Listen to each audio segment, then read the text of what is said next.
A história da Igreja mostra que o maior perigo não está apenas nas perseguições externas, mas no sono espiritual interno. Quando a fé se acomoda, quando a esperança se esfria, quando a Igreja se cala, o Evangelho perde sua força diante do mundo. Paulo sabia disso. Suas cartas não eram apenas para corrigir erros, mas para despertar corações que estavam adormecidos. Enquanto alguns cristãos viviam vigilantes, firmes e cheios de zelo, outros já estavam relaxados, flertando com o mundo, confiando em riquezas ou divididos por contendas. Paulo via que o perigo maior não era Roma, mas a mornidão espiritual dentro da própria Igreja. Ele escrevia para dizer: desperta, ó tu que dormes, e levanta-te dentre os mortos, e Cristo te iluminará. Efésios 5:14. A Igreja adormecida não é apenas um problema do passado, é o retrato dos nossos dias. Muitos templos cheios, mas corações vazios. Cultos barulhentos, mas vidas silenciosas diante da santidade. Cristianismo de aparência, mas sem poder.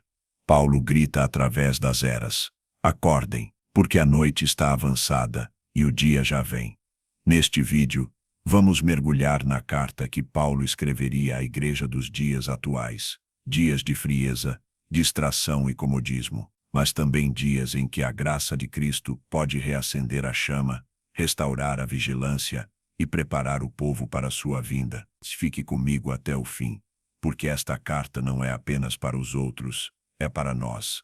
Cada linha é um chamado de Deus para despertarmos antes que seja tarde demais. O sono é uma metáfora poderosa. Ele não mata, mas paralisa. Não destrói de imediato, mas rouba a vigilância. A pessoa que dorme não percebe o que acontece ao seu redor. Está viva, mas inerte. Respira, mas não reage. Existe, mas não enxerga. É exatamente assim que Paulo descreve a Igreja que perde a chama da fé e se entrega à mornidão, uma Igreja adormecida. Em Romanos 13:11, ele declara com urgência: e digo isto a vós outros que conheceis o tempo, já é hora de vos despertardes do sono, porque a nossa salvação está agora mais perto do que quando no princípio cremos. Paulo escreve como quem sacode a Igreja, dizendo: o tempo é curto, o Senhor está próximo, e não há espaço para viver de olhos fechados. O sono espiritual é perigoso porque dá uma falsa sensação de paz. Quem dorme não sente a batalha, não percebe o inimigo, não ouve o som da trombeta. O adormecido pode até sonhar com coisas agradáveis, mas está alheio à realidade. Assim vive a Igreja quando se contenta com ritos vazios e perde o senso de urgência diante da eternidade. Paulo conhecia esse perigo. Por isso, em 1 Tessalonicenses 5:6, exortou: assim, pois, não durmamos como os demais, mas vigiemos e sejamos sóbrios. Para ele, o sono espiritual era equivalente à morte espiritual em vida. Uma Igreja que dorme não anuncia, não intercede, não confronta o pecado, e por isso se torna alvo fácil do inimigo. Esse adormecimento se manifesta de várias formas. Há quem durma no conforto do materialismo, achando que prosperidade é sinônimo de aprovação divina. Há quem durma no engano da religiosidade, confundindo liturgia com vida no espírito. Há quem durma na distração, tão ocupado com as coisas deste mundo, que já não busca as coisas do alto. E há quem durma no pecado, anestesiado pela repetição de práticas que já não incomodam a consciência. Paulo denuncia esse estado, porque sabia que dele nasce a apostasia. Uma Igreja que dorme é uma Igreja vulnerável, e quando vier o vento da perseguição, muitos que nunca despertaram cairão. O sono espiritual prepara terreno para a queda coletiva. É por isso que ele escrevia com tanto zelo: acordem, vocês conhecem o tempo, não podem viver como se Cristo não fosse voltar. O perigo maior está no fato de que o sono espiritual é silencioso. Ele não se instala de repente, mas devagar. Um crente deixa de orar um pouco, depois deixa de buscar a palavra, depois começa a relativizar o pecado, até que, sem perceber, já está dormindo profundamente. É um processo lento, mas letal. Por isso Paulo dizia em Efésios 5,14, desperta, ó tu que dormes, e levanta-te dentre os mortos, e Cristo te iluminará. Essa não é apenas uma exortação, mas um chamado à vida. O sono espiritual não é neutro, ele nos aproxima da morte. Por isso, despertar é urgente. O confronto deste capítulo é claro, não basta estar dentro da igreja, é preciso estar desperto. Não basta cantar, é preciso vigiar. Não basta ouvir sermões, é preciso viver em santidade. Porque uma igreja que dorme pode até ter forma de piedade, mas nega o poder dela. E a Escritura nos alerta contra isso. 2 Timóteo 3:5. O perigo do sono espiritual é que ele nos torna incapazes de discernir o tempo. Jesus advertiu, vigiai, pois porque não sabeis a que hora há de vir o vosso Senhor. Mateus 24:42. Uma igreja que dorme não estará pronta quando o noivo chegar. É por isso que a parábola das 10 virgens, Mateus 25, é tão impactante. Todas cochilaram, mas só aquelas que tinham azeite conseguiram se levantar e entrar. Assim, o primeiro capítulo da carta que Paulo escreveria à igreja adormecida é um alarme. Ele nos sacode, nos desperta, nos confronta.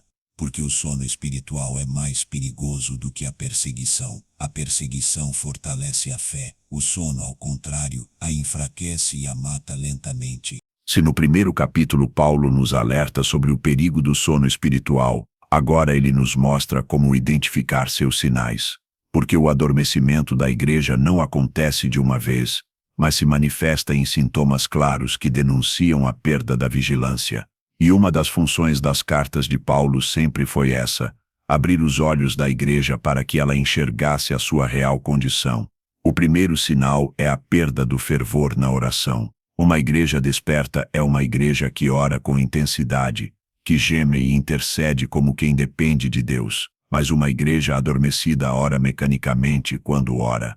Suas palavras são vazias, seu altar está apagado. Foi por isso que Paulo exortou os Tessalonicenses: orai sem cessar. 1 Tessalonicenses 5:17. Para ele, oração não era opção, era respiração espiritual. Onde não há oração, há sono. O segundo sinal é a indiferença diante do pecado. Paulo chorava quando via cristãos tolerando aquilo que Cristo condenou. A igreja de Corinto, ele escreveu com lágrimas por causa da imoralidade que era aceita como normal. Uma igreja desperta confronta o pecado em amor, mas uma igreja adormecida se acostuma com ele. Chama trevas de luz, relativiza a verdade. Essa indiferença é prova de que os olhos estão fechados. O terceiro sinal é a falta de amor entre os irmãos. Paulo sempre lembrava que a fé opera pelo amor. Gálatas 5:6. Mas quando a igreja adormece, cresce o egoísmo, a competição e as divisões. O corpo que deveria ser unido se torna fragmentado. Em vez de carregar os fardos uns dos outros, cada um busca apenas o que é seu. E assim, o testemunho diante do mundo é enfraquecido. O quarto sinal é a perda do zelo pela palavra. Uma igreja desperta tem fome da Escritura, examina, medita, guarda no coração. Mas a igreja adormecida se contenta com superficialidade. Prefere mensagens motivacionais a sermões confrontadores. Busca palavras que massageiam o ego e não que quebram o coração. Paulo advertiu a Timóteo: pois haverá tempo em que não suportarão a sã doutrina, mas tendo comichão nos ouvidos, amontoarão para si doutores conforme as suas próprias concupiscências. 2 Timóteo 4:3. Esse tempo é hoje. O quinto sinal é a perda da urgência da missão. Paulo vivia em constante consciência de que cada dia era uma oportunidade de salvar almas. Ele dizia: ai de mim se não pregar o Evangelho. 1 Coríntios 9:16. Mas a igreja adormecida se esquece da missão e se preocupa apenas com conforto, eventos e entretenimento. O mundo caminha para o juízo, e muitos vivem como se houvesse tempo de sobra. O sexto sinal é a acomodação diante da perseguição. Uma igreja desperta cresce na oposição. mas uma igreja adormecida se encolhe diante do mínimo confronto. Teme mais a opinião dos homens do que a aprovação de Deus. Esconde a cruz para ser aceita, suaviza a mensagem para não ofender. Paulo, porém, dizia: porque não me envergonho do Evangelho, pois é o poder de Deus para a salvação de todo aquele que crê. Romanos 1:16. O sétimo sinal é a mornidão espiritual. Essa foi a condição denunciada por Cristo à igreja de Laodiceia, em Apocalipse 3:15-16. Conheço as tuas obras, que nem és frio nem quente. Quem dera foras frio ou quente, assim porque és morno, e não és frio nem quente, vomitar-te-ei da minha boca. Paulo teria dito o mesmo: a indiferença espiritual é nojenta diante de Deus. O Senhor não aceita meia consagração, meia fidelidade, meia santidade. Esses sinais são um espelho. A igreja adormecida pode até manter sua liturgia, seu calendário e sua aparência, mas por dentro, falta vida, falta fogo, falta poder. E esse quadro é ainda mais perigoso porque dá a ilusão de normalidade. Assim como alguém que dorme pode sonhar que está acordado, a igreja adormecida pode confundir movimento com vida. Por isso, Paulo escreveria hoje com lágrimas e urgência: despertem, não se enganem com números, não se enganem com estruturas, não se enganem com atividades. O verdadeiro sinal de vida é a presença de Cristo, é a obra do Espírito, é o zelo santo que não se acomoda.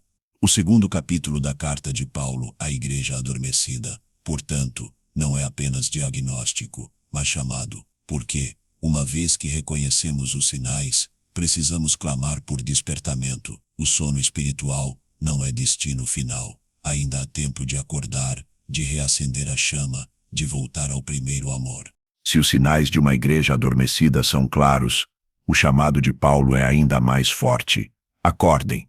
A sua carta para os dias da igreja adormecida não é apenas diagnóstico, mas trombeta. O apóstolo não se contentava em apontar erros. Ele erguia a voz como quem desperta um soldado em meio à guerra. Em Efésios 5:14, Paulo escreve: desperta, ó tu que dormes, e levanta-te dentre os mortos, e Cristo te iluminará. Essa exortação soa como uma ordem militar, não como um convite suave. A igreja não pode continuar anestesiada. O tempo é curto, a batalha é real, e cada minuto de sono é uma oportunidade dada ao inimigo. O chamado ao despertamento começa pelo arrependimento. Não há como acordar sem reconhecer que se está dormindo. Paulo escrevia com lágrimas aos coríntios, porque sabia que muitos haviam se acostumado ao pecado. Ele sabia que o primeiro passo era quebrantar o coração, admitir a frieza, confessar a mornidão. Só assim a igreja poderia experimentar o renovo do espírito. O segundo aspecto desse chamado é a vigilância. Paulo constantemente repetia: vigiai. Ele disse aos colossenses: perseverai em oração, vigiando nela com ações de graças. A vigilância é a marca dos despertos.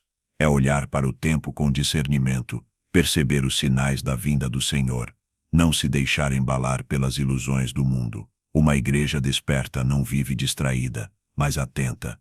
O terceiro aspecto é a volta ao primeiro amor. Paulo admirava a fé simples e fervorosa das igrejas que se convertiam, mas também via como com o tempo muitos esfriavam. Assim como Jesus disse à igreja de Éfeso em Apocalipse 2:4, o apóstolo diria hoje: tenho, porém, contra ti que deixaste o teu primeiro amor. Despertar é voltar à paixão inicial, ao zelo, à devoção que não mede a esforços. O quarto aspecto do chamado é a santidade. Paulo nunca negociou esse princípio.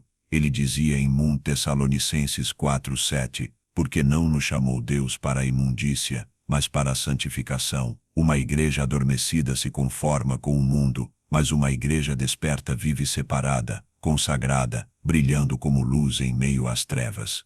O despertamento sempre vem acompanhado de santidade. O quinto aspecto é o renovo da esperança. Muitos adormecem porque perderam a expectativa da volta de Cristo, mas Paulo lembrava constantemente: o Senhor está perto. Filipenses 4:5. A vigilância nasce da esperança. Quando a igreja volta a esperar o noivo, ela se prepara como noiva. O despertamento reacende essa chama de expectativa santa. Esse chamado é confrontador, porque exige decisão. Acordar não é confortável. É sair da cama do comodismo, abandonar a letargia, romper com a mornidão. Paulo nos sacode como quem diz: parem de sonhar com uma fé sem cruz, com um evangelho sem renúncia. O tempo do sono acabou, mas esse chamado também é cheio de graça, porque assim como Cristo chamou Paulo em Damasco, continua chamando hoje: levanta-te e fica sobre os teus pés. Atos 26:6. O mesmo Senhor que confronta é o que fortalece. O mesmo que desperta é o que ilumina. O mesmo que exige é o que capacita. A carta ao despertamento é, portanto, uma convocação urgente. Paulo escreveria hoje às igrejas frias, mornas, acomodadas, e diria: vocês conhecem o tempo. Já é hora de despertar do sono, porque a salvação está mais próxima agora do que quando vocês creram. Romanos 13:11. Esse chamado também é coletivo. Paulo via a igreja como corpo, e não como indivíduos isolados. Quando um membro dorme, todo o corpo é afetado. Por isso, o despertamento precisa começar em cada coração, mas se espalhar em unidade. Uma igreja desperta contagia a outra. Um crente em chamas pode incendiar uma congregação inteira.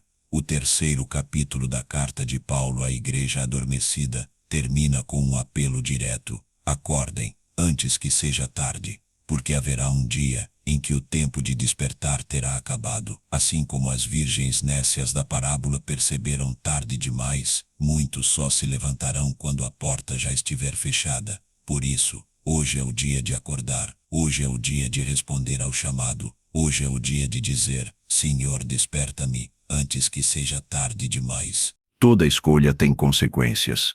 Acordar custa esforço, mas permanecer dormindo custa a própria vida espiritual. Paulo sabia que a igreja que insiste em se manter adormecida caminha inevitavelmente para a ruína. Por isso, em sua carta para os dias da igreja adormecida, ele não apenas chamaria ao despertamento, mas também advertiria com seriedade: se vocês continuarem dormindo, o preço será alto.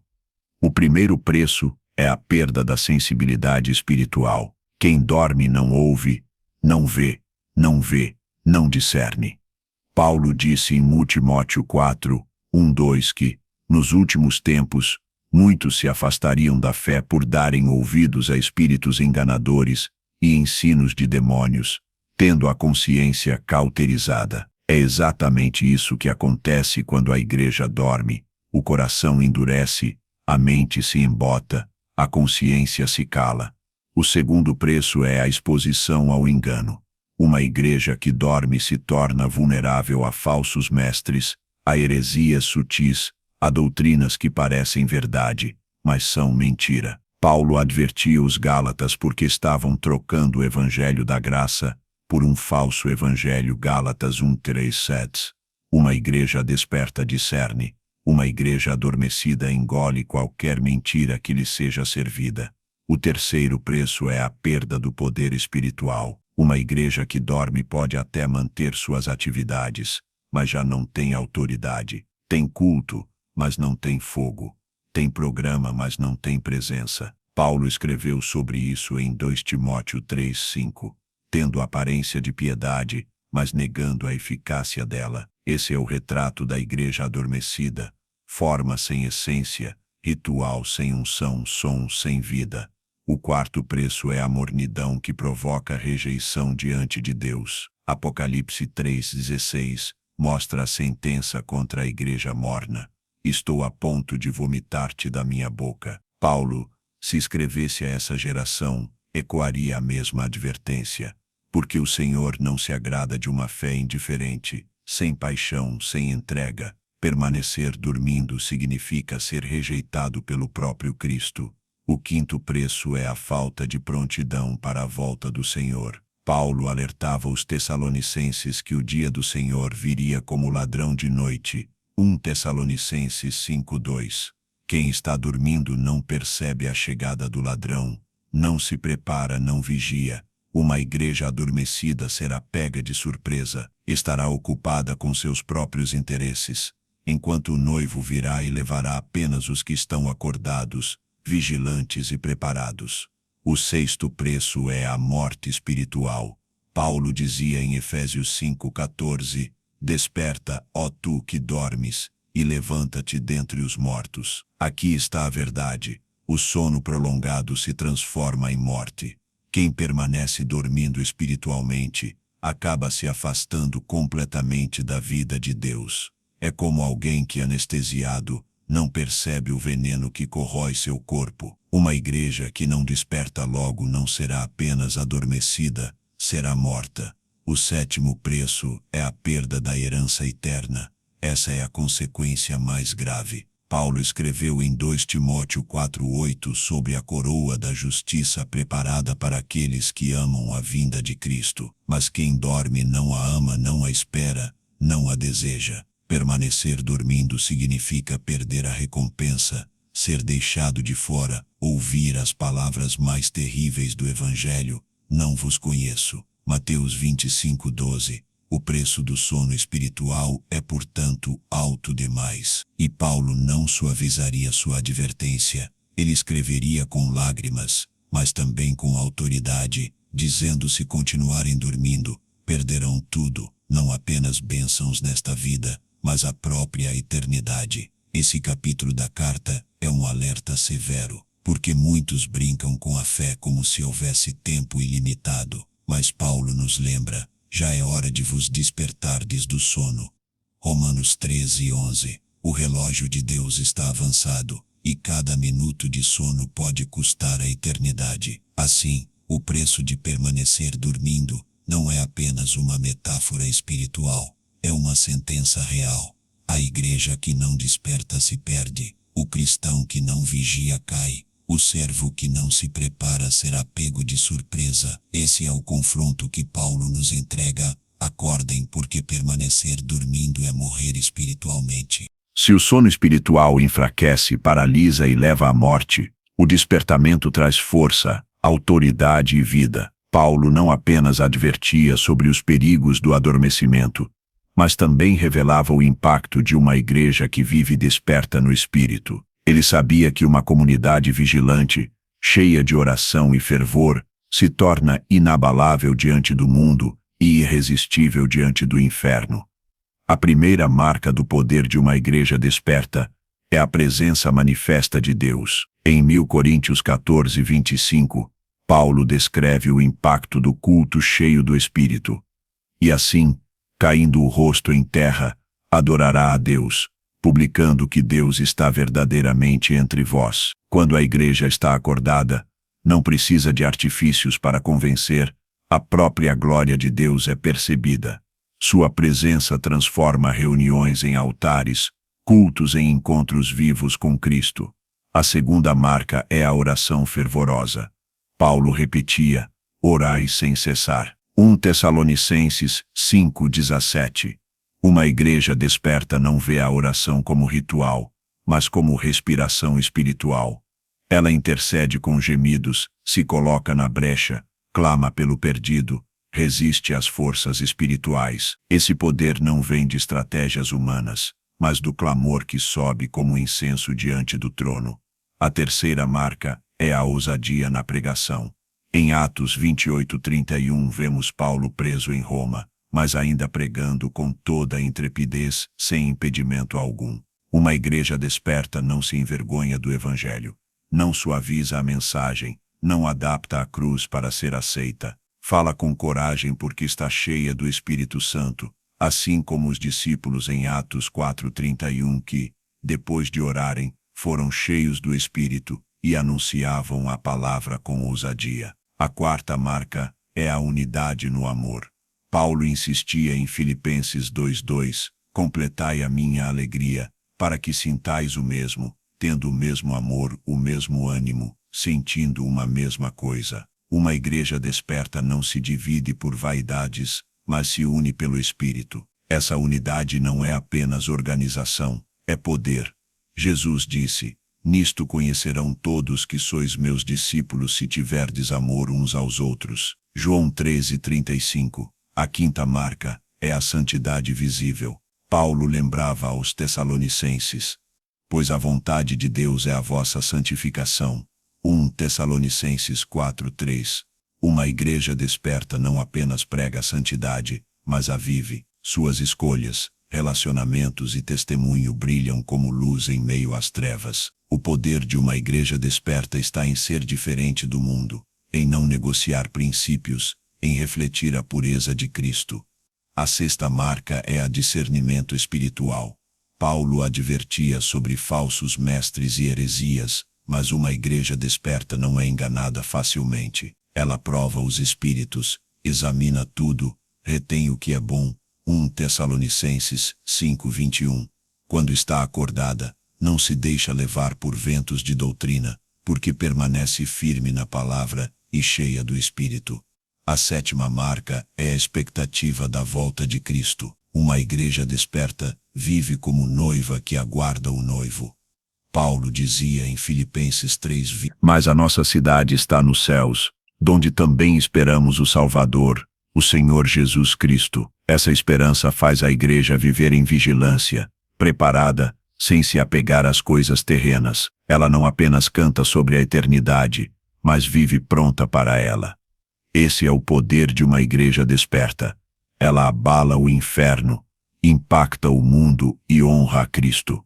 Quando Paulo escrevia às comunidades do primeiro século, seu sonho era vê-las firmes, vigilantes, cheias de vida. Ele sabia que uma igreja acordada podia transformar cidades inteiras, como aconteceu em Éfeso, Atos 19:10-20, onde a palavra do Senhor crescia e prevalecia poderosamente. O confronto é direto: se a igreja adormecida é fraca e irrelevante, a igreja desperta é poderosa e influente. Mas esse poder não vem de estratégias humanas, nem de aparências, mas da ação contínua do Espírito Santo em corações que vivem rendidos. Paulo escreveria hoje para nos lembrar: vocês têm tudo para viver acordados. O Espírito já foi derramado, a palavra já foi dada, a promessa já foi feita. Agora, despertem e sejam a igreja que este mundo precisa ver.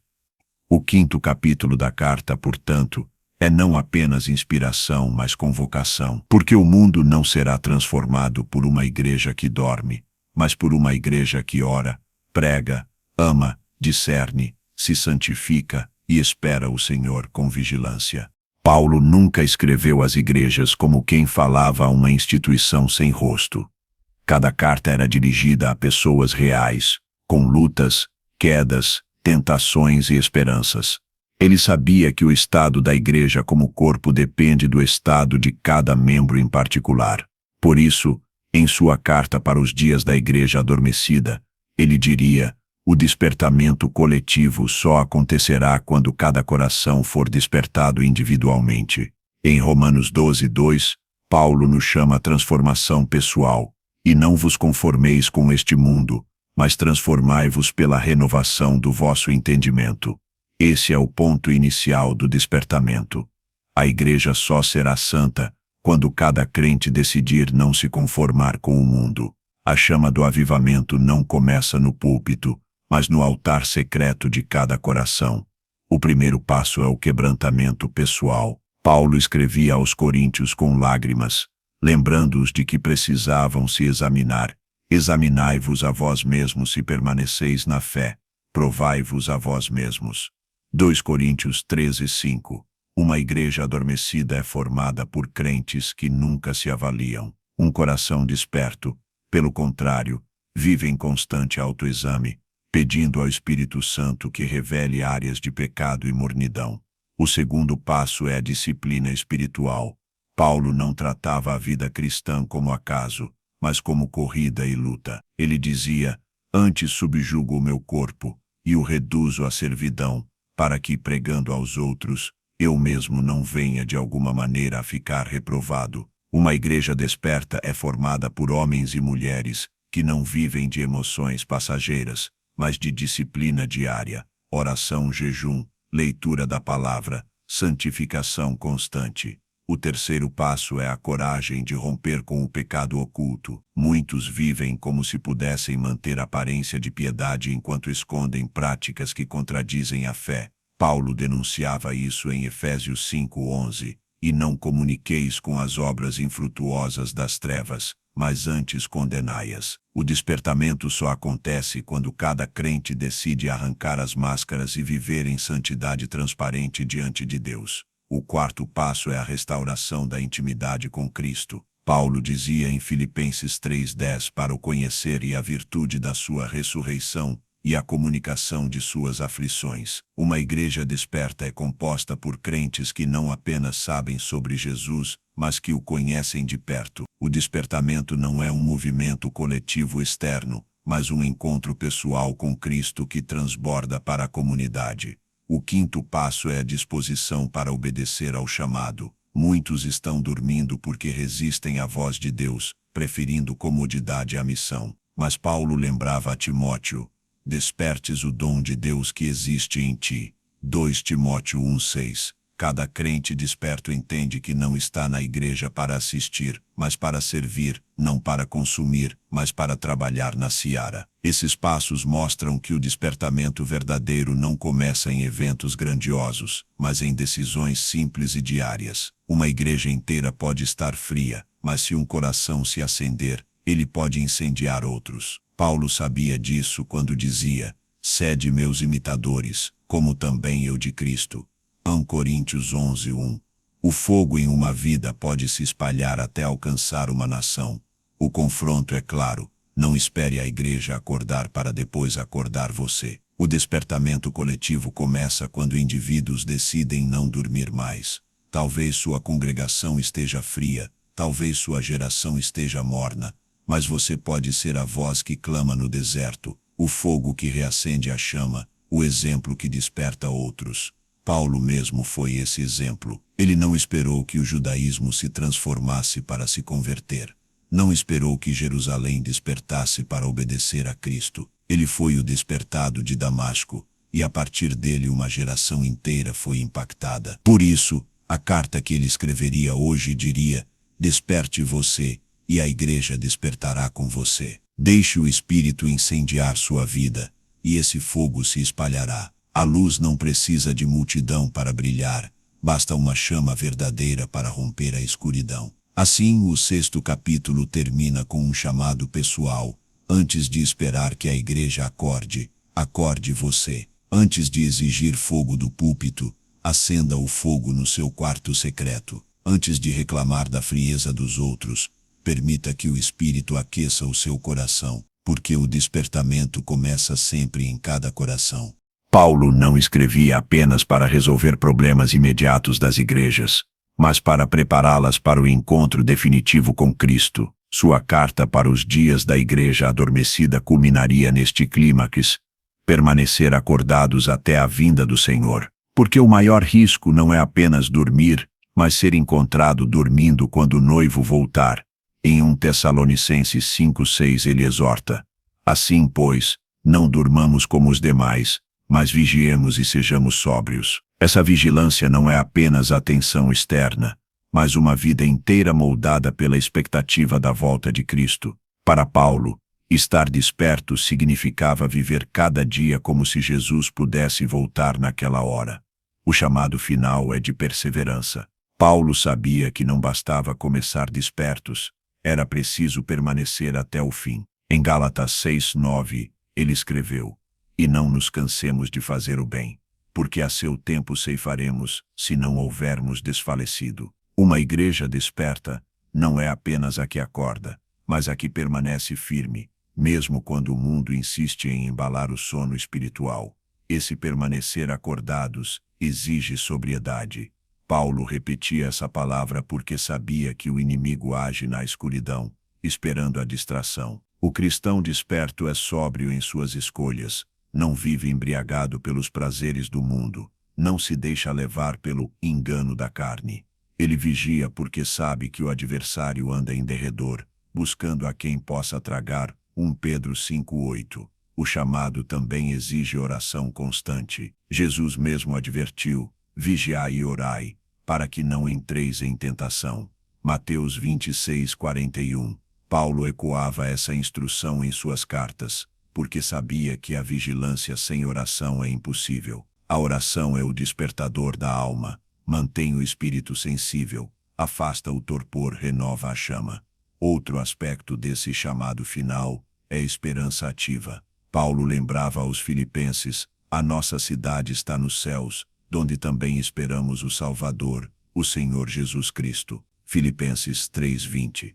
A vigilância só se sustenta quando os olhos estão fixos na eternidade. Quem vive preso ao presente inevitavelmente adormece. Quem espera a vinda de Cristo, vive desperto. Paulo usava a imagem das virgens prudentes, Mateus 25. Elas adormeceram fisicamente, mas estavam preparadas porque tinham azeite em suas lâmpadas.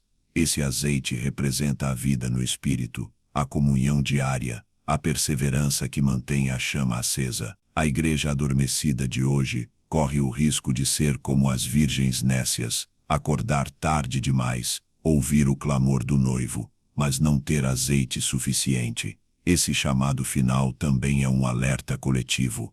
Paulo via a igreja como corpo. Se apenas alguns permanecem despertos, o corpo inteiro sofre. Por isso, ele ordenava: exortai-vos uns aos outros cada dia, durante o tempo que se chama hoje. Hebreus 3:13. Permanecer acordados até a vinda de Cristo é responsabilidade mútua. Precisamos despertar uns aos outros. O confronto deste capítulo é direto. O Senhor virá, quer a igreja esteja desperta ou não. A diferença é quem estará pronto. O sono espiritual pode custar a eternidade, mas a vigilância garante a coroa da justiça, que o justo juiz dará naquele dia. 2 Timóteo 4:8. Assim, a carta que Paulo escreveria aos dias da igreja adormecida termina com um clamor urgente: permaneçam acordados. Não deixem que o mundo os embale, não deixem que o pecado os anestesia, não deixem que as distrações roubem sua vigilância. O tempo é agora, a noite está avançada, o dia está próximo, e aqui está a promessa: aqueles que permanecem despertos receberão a recompensa eterna. A fidelidade de hoje se tornará a glória amanhã. O vigiar terreno se transformará em festa celestial. A vigilância cansativa se converterá em descanso eterno com Cristo. Portanto, Paulo nos deixa este chamado final: acordem e permaneçam acordados, até que o noivo venha. Esta carta de Paulo é também para você, irmão, irmã. Escreva nos comentários: quero permanecer desperto até a volta de Cristo. Compartilhe este vídeo com alguém que precisa despertar espiritualmente. Inscreva-se no canal Cartas de Paulo e acompanhe cada mensagem que fortalece sua fé, porque quando o noivo vier, apenas os despertos entrarão para as bodas do Cordeiro.